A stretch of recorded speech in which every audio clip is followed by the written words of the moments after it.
ভাই, অনেকদিন পর একটা গুরুত্বপূর্ণ বিষয় নিয়ে আসলাম আপনাদের মাঝে। দেখা গেছে আজকালকে সমাজে এমন একটা খারাপ অবস্থা বা খারাপ বিপদে পড়বেন, সেই বিপদটা হয়তো আমার সাথে হয়েছে, আপনার সাথেও হয়েছে আমি আশা করি বা মনে করি। দেখা যাচ্ছে আপনার কাছ থেকে আপনার আত্মীয়স্বজন, পাড়া প্রতিবেশী, ভাই বোন, বন্ধু-বান্ধব হয়তো দেখা গেছে আপনার কাছ থেকে কী করেছে, তারা টাকা ধার নিয়েছে। তো টাকা ধার নেওয়ার পরে হ্যাঁ, তারা বলেছে যে ১ মাস পরে, ২ মাস পরে দিবে বা ১ বছর পরে দিবে। এখন আপনার সেই তাদের ডেট দেওয়া অনুযায়ী বা তাদের কথা অনুযায়ী আপনার সাথে তারা কিন্তু দেখাও করে না, টাকাও দেয় না, কথাও বলে না, যোগাযোগও রাখে না। তো আপনি তাদের কাছে টাকা চাইতে গেছেন, আপনাকে তারা টাকাও দিচ্ছে না।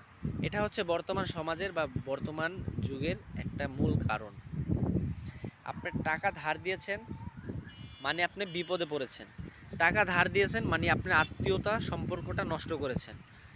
কিন্তু তারা তো বোঝে না বা তারা তো জানে না যে মুমিন ব্যক্তি, যে মুমিন মুসলমান, সে কিন্তু এইটা তার কাজ না।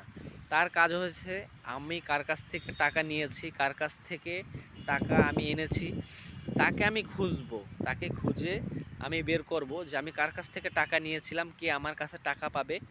আমি তাকে খুঁজে বের করে আমি তার টাকাটা পরিশোধ করব। কারণ হচ্ছে আপনি যদি মারা যান, আপনি দেখা গেছে একজনের কাছ থেকে টাকা আনলেন, আপনি মারা গেলেন, সেই লোকটা যদি টাকা মাফ না করে আপনি কিন্তু জান্নাতে যাইতে পারবেন না।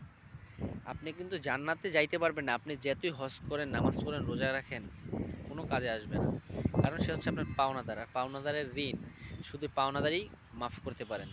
আল্লাহ তাআলা কিন্তু সেটাই বলেছেন যে আপনার কাছে কেউ যদি ধন সম্পদ, টাকা পয়সা পায়, আপনি সেটা নিজেই পরিশোধ করুন। সেটা আল্লাহ তাআলা পরিশোধ করার সুযোগ রাখে না। আপনার ঋণ আপনি নিজেই পরিশোধ করতে হবে। তো পাওনাদার, আমার কথা হচ্ছে আপনি একজনের কাছ থেকে টাকা আনতেই পারেন, ধার নিতেই পারেন।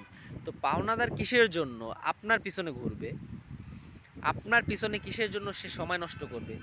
আপনি তার কাছ থেকে এনেছেন, আপনি আবার তাকে খুঁজে বের করবেন। সে যদি হারিয়েও যায়, সে যদি দুনিয়াতে নাও থাকে, তাকে আপনি খুঁজে বের করার চেষ্টা করবেন, তাকে আপনি খুঁজে তার টাকাটা পরিশোধ করবেন। আপনার পিছনে কিসের জন্য পাওনাদার ঘুরবে? আপনি তার কাছ থেকে টাকা পয়সা ধার নিয়েছেন, আপনি তাকে খুঁজে আপনার টাকা পরিশোধ করবেন। তো আমার কথাটা হয়তো আপনারা বুঝতে পেরেছেন। তো যারা পাওনাদার রয়েছেন, তারা আপনার নিকটবর্তী না হলেও আপনি তাদের নিকটবর্তী হয়ে আপনি তাকে টাকা পরিশোধ করুন। কারণ আপনাকে তো মুসলমান হিসেবে আপনাকে তো জান্নাতে যেতে হবে। জান্নাতে যাওয়ার ক্ষেত্রে আপনি যদি তাদের টাকা পরিশোধ না করেন, আপনি কখনোই জান্নাতে প্রবেশ করতে পারবেন না। তো ভালো থাকবেন, ভালো রাখবেন সকলকে।